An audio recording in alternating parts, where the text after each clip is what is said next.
Hi guys, Chris here from Highland DIY. Today we're going to be changing the oil in a 2008 Scion Xb.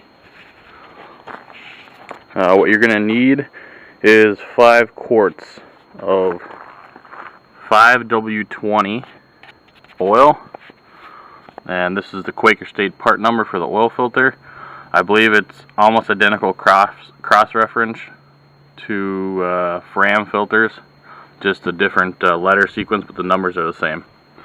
The other thing you're going to need is a 14mm wrench for the drain plug and a pan to drain your oil in.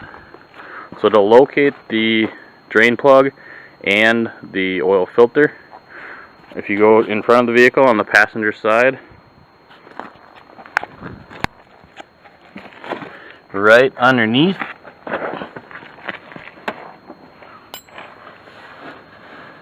here is the drain plug. Front passenger tire, straight in, drain plug. And your oil filter is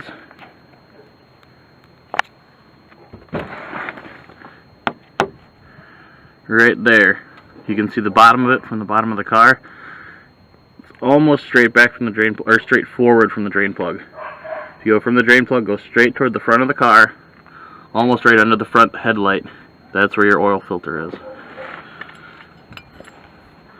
So we'll break the drain plug loose. Have your pan set up underneath. Alright, let that drain out. Okay, just wanted to show you the dash lights here. This maintenance required light. If you look in your owner's manual, it tells you the reason that light comes on is to tell you need an oil change. There's no other reason that light should come on. So if you own one of these vehicles, you don't do your own maintenance, and you see that light pop on, it means it's time for an oil change. Well, another light that's been on lately is this light down here. This light means that your tire pressure is low. This vehicle has a tire pressure monitoring system to help keep your tires properly inflated so that you get the best possible mileage. All you need to do is look on the sidewall of your tires and use a pressure gauge to see which one of your tires is low. It doesn't tell you which one is low, it just tells you that there is one or more tires low. Okay, so while our oil is draining out, we're going to go ahead and check all the air pressure in the tires to find out which one is low and making that light come on the dash. To do that, all you're going to need is a tire pressure gauge. You can pick these up at any auto parts store or a lot of big box stores for only like $1. What you're going to need to do is look on the sidewall of your tire until you find where it says the max pressure. This one's on the bottom. I don't know if you'll be able to read it, but it says max pressure 44 psi. So to check the pressure, just take off the cap on the end of the valve stem.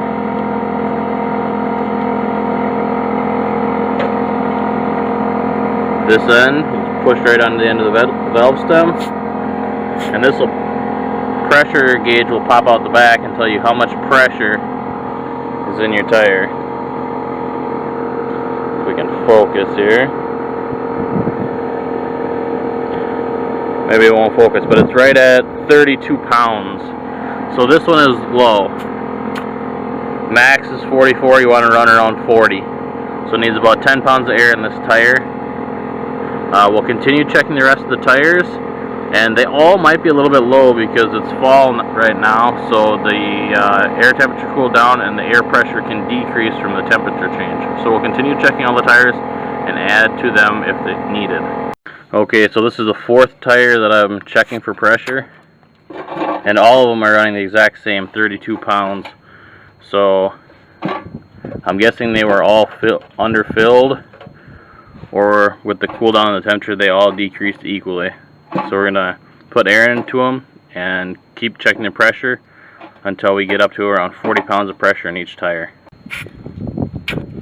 Okay, so this is the last tire that we've added air to. As you can see, that number, maybe you can't read, it's too blurry, but it's right on 40 pounds. All the tires are exactly the same now, right? 40. So now that should take care of that tire pressure indicator light on the dash. Now we'll continue with our oil change. All the oil's drained out. Okay, so we're back underneath the car. As you can see, the oil's pretty well drained out, just dripping really slowly. So we're going to go ahead and change the filter now. Right here. You should be able to turn this off by hand. It shouldn't be really tight.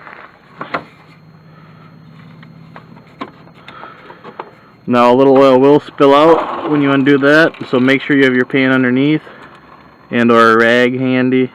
Clean off your hand. Take that the rest of the way off.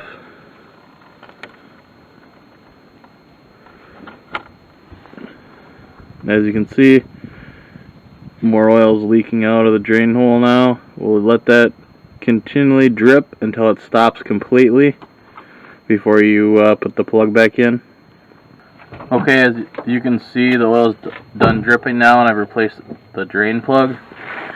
Next is going to be to put the new filter on.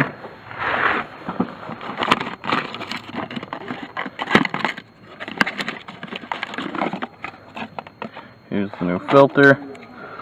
And since this oil filter goes on almost completely vertically, we'll be able to fill this filter with fresh oil before we put it in place.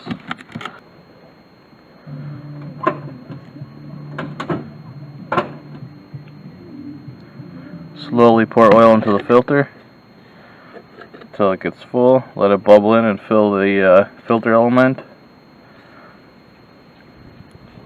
Make sure you get some up on the top. Coat down that rubber seal on top so it gets a good seal when you screw it into place.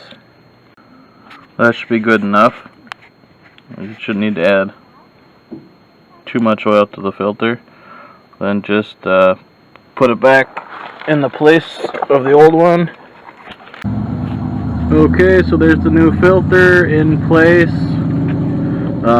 It's important to take a rag, wipe off any excess oil, both so you can tighten the filter properly and so that you don't get any burning oil smell or smoking or any drips on the ground that you might think is a leak. Do the same with the filler plug when you're done. Wipe it clean so that if any new drips form, you'll be able to tell and you'll be able to tighten it before it becomes an issue. Now the only thing left to do is to fill the engine up with fresh oil. This engine takes about 4.5 quarts of 5W20. It's always nice to put yourself a little reminder on your vehicle, or if you're doing this for somebody else, it's nice for the next person who has to change oil, just for a quick reference. To add oil, remove the cap on top of the engine. You don't need a funnel for this because it's not down in there, but I like to use a funnel just so that I don't spill any. This is just the top off a 1 liter pop bottle. Makes a great funnel. You can throw it up underneath your hood so that you always have it. So we'll start by adding 4 full quarts of fresh oil.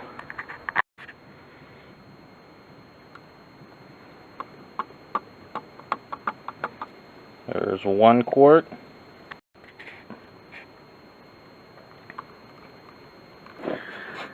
Any drips that you have, you're going to want to wipe off right away.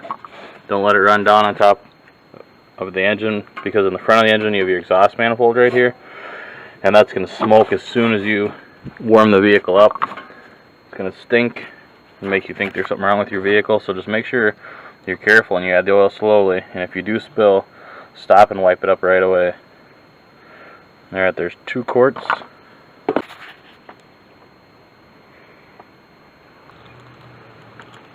There's 3 quarts.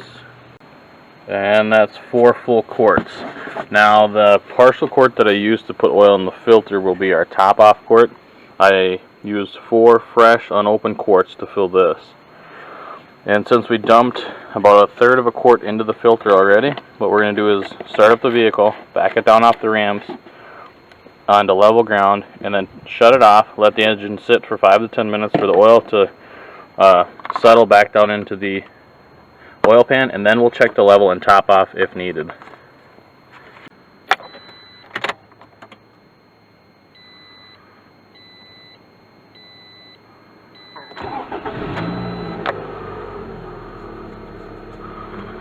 Okay, it's the first startup after the fresh oil change and adding the air to the tires. As you can see, the tire pressure indicator light went off, but the maintenance required light did not. and there's a way to reset that. Okay, so the key is turned on right now, but the vehicle is not running. As you can see, the tire pressure indicator light is off after we filled the tires, but the maintenance required light is still on, indicating that we need an oil change. But since we already changed oil, now we need to reset that light. And how you do that is press the trip and odometer until you are at trip A. Then you need to turn your key off. Then you need to hold in the trip button and turn the key back to the on position while holding this button in, and that should reset it.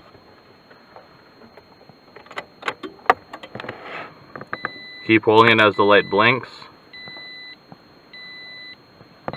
Still holding it, the light stopped blinking and went away. You can release the button now, and that resets your maintenance required light.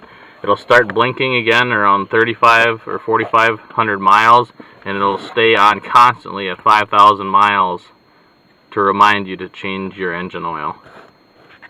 Engine has cooled down after being started up for the first time after the oil change and moved off the ramps. Another good thing to do while your engine is cooled down is to check your coolant level.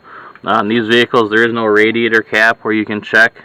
You can't open it and check, but they have a little overflow tank on the side, and on it there is a full line, and you can see it. This is Dex Cool, I believe, is the pink or red colored stuff. It's just about an inch below the full line, so that's more than okay. Now we'll check the oil, make sure it's filled to the proper level.